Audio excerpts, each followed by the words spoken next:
Bagian 18. Happy Reading. Hai Alisa. Lama tidak bertemu. Alisa melebarkan matanya mendengar suara yang cukup dikenalnya. Mbak Lilis. Gawat. Dia. Wanita selingkuhan suami Alisa. Astaga. Bodoh sekali jika suami Alisa lebih memilih wanita yang tubuhnya sudah mengendur.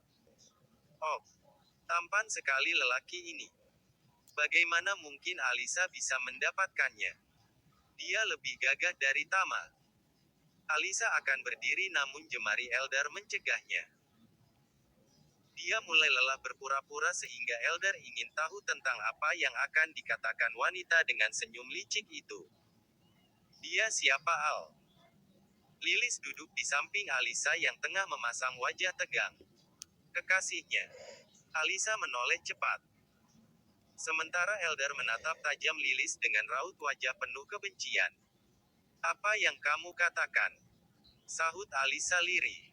Ya Tuhan. Aku ingin pergi dari sini. Ku pikir kau wanita baik-baik. Ternyata kau bermain di belakang Tama seperti sekarang. Jawab Lilis penuh hinaan. Tidak. Ini tidak seperti yang kamu pikirkan, Mbak. Alisa sangat bingung mengambil sikap. Sebab dia tidak tahu jika sebenarnya Eldar sudah mengetahui status aslinya. Ini memang sesuai tebakanmu.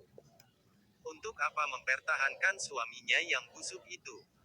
Alisa melongok. Dia tentu merasa kaget dengan jawaban Eldar yang ternyata sudah tahu.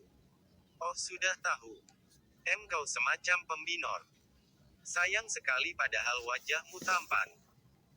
Astaga bagaimana rasanya bisa bercinta dengan lelaki gagah seperti dia.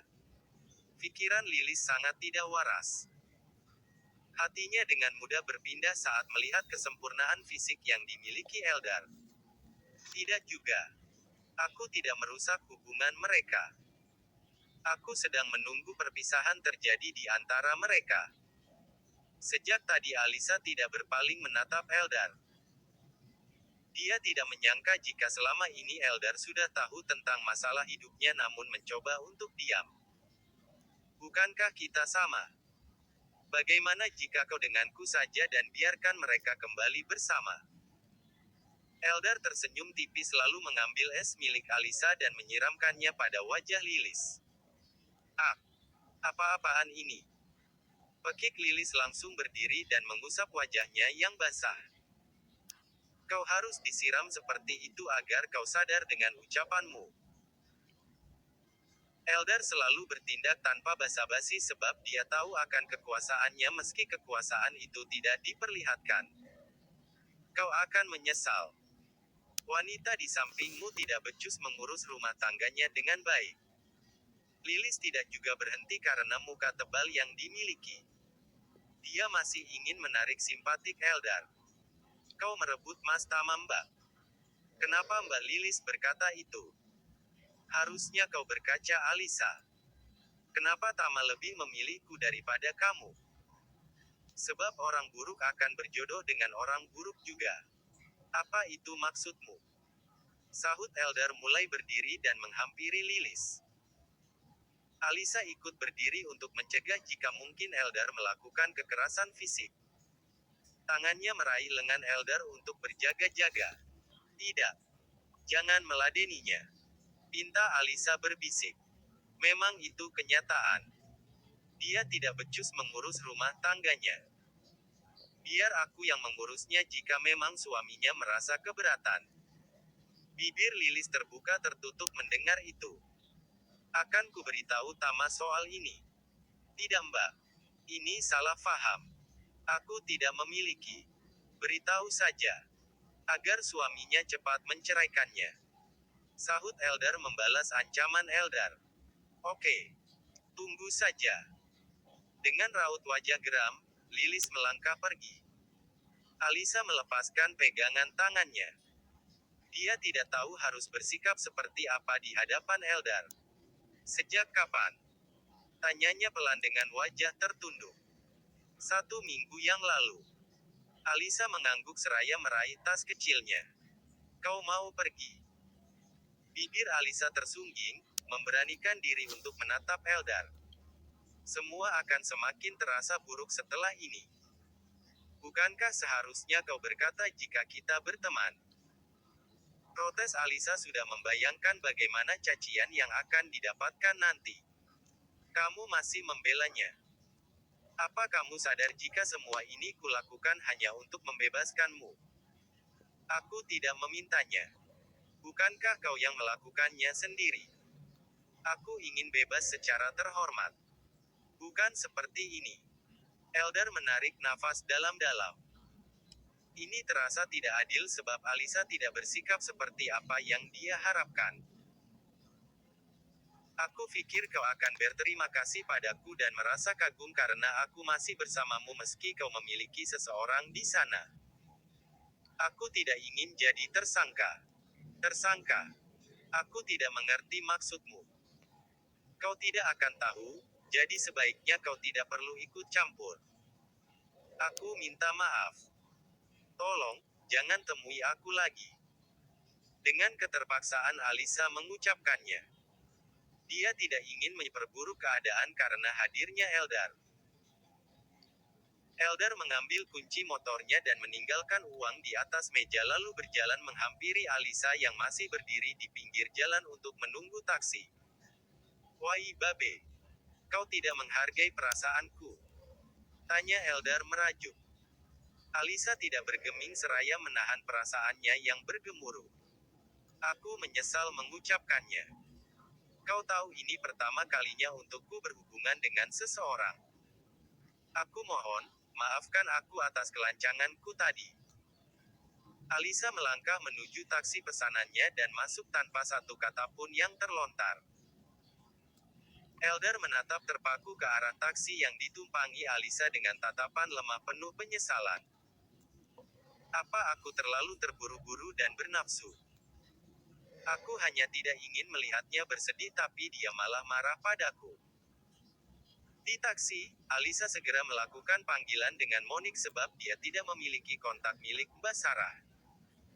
Mon bilang pada Mbak Sarah, aku tidak bisa bekerja padanya lagi. Kenapa begitu? Sudahlah. Aku tidak mau. Maaf ya.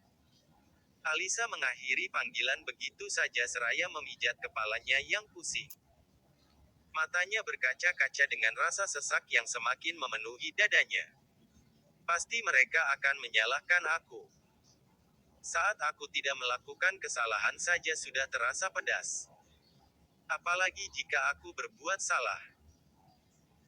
Alisa tertunduk dengan raut wajah gelisah sementara Eldar melajukan motornya menuju kediamannya. Aku sudah menyetorkan skripsi. Tak. Buku laporan diletakkan kasar. Punggungnya disandarkan pada sofa seraya mendesah lembut. Kasihan sekali tuanku. Tinggal menunggu persetujuan dan hukumanku selesai. Eldar kembali berdiri tanpa membawa lagi buku laporan yang sudah selesai ditandatangani seluruhnya. Tunggu tuan. Apa lagi? Jangan kau suruh aku bersekolah lagi. Itu membuatku muak sialan. Umpatnya tidak berarah karena rasa kecewa akibat sikap Alisa tadi. Ini sudah cukup tuan. Tidak perlu pergi ke asrama. 1 hari lagi, akan saya adakan pelantikan resmi untuk menyambut kedatangan tuan. Eldar melangkah masuk, menaiki tangga untuk menuju ke kamar kebanggaannya yang lama ditinggalkan. Aku tidak mengerti bagaimana jalan pikiran wanita. Padahal aku ingin membelanya tapi aku kembali mama. Eldar menghempaskan tubuhnya ke ranjang. Kamar miliknya adalah tempat favorit baginya meski sudah 2 tahun ini dia dipaksa untuk tinggal di asrama, dengan hiruk-pikuk yang sangat membuatnya tidak nyaman. Aku harus berbuat apa Tuhan? Apa aku harus berdiam dan menunggunya hingga bercerai atau aku tetap memperlihatkan rasa simpatikku padanya? Sebaiknya aku menenangkan perasaan dulu agar bisa berpikir jernih. Dengan langkah percaya diri, Elsa memasuki pekarangan rumah Mama Rita yang memiliki halaman luas. Terdapat banyak kamar kos-kosan di sampingnya hingga membuat Lilis semakin ingin memiliki Tama. Wah wah, ternyata Mama Tama lumayan kaya juga. Lilis tidak tahu jika kos-kosan itu peninggalan almarhum ayah Tama yang tidak bisa disentuh. Mama Rita bahkan tidak memperbolehkan anaknya menikmati uang hasil dari kos-kosan sedikit pun. Mama Rita bilang, itu jatahnya. Entah pelit atau apa, tapi Mama Rita tidak pernah mengeluarkan uang, sekalipun kedua anaknya merasa kesulitan. Permisi. Panggil Lilis mempersiapkan diri berakting untuk menjadi calon menantu idaman. Siapa ia? Tanya Wina. Apa benar ini rumahnya Pratama? Tanyanya penuh tipu daya. Senyum ramahnya terlihat dibuat-buat dan berlebihan. Ini rumah mamanya. Apa bedanya sih? Tapi motor Tama ada di situ. Menunjuk ke motor Tama yang terparkir. Iya. Tunggu ya, aku panggilkan dulu. Silakan masuk. Dengan ragu-ragu, Wina mempersilahkan Lilis duduk di ruang tamu. Jika aku berhasil merebut Tama, aku akan jadi anak juragan kos-kosan. Bersambung.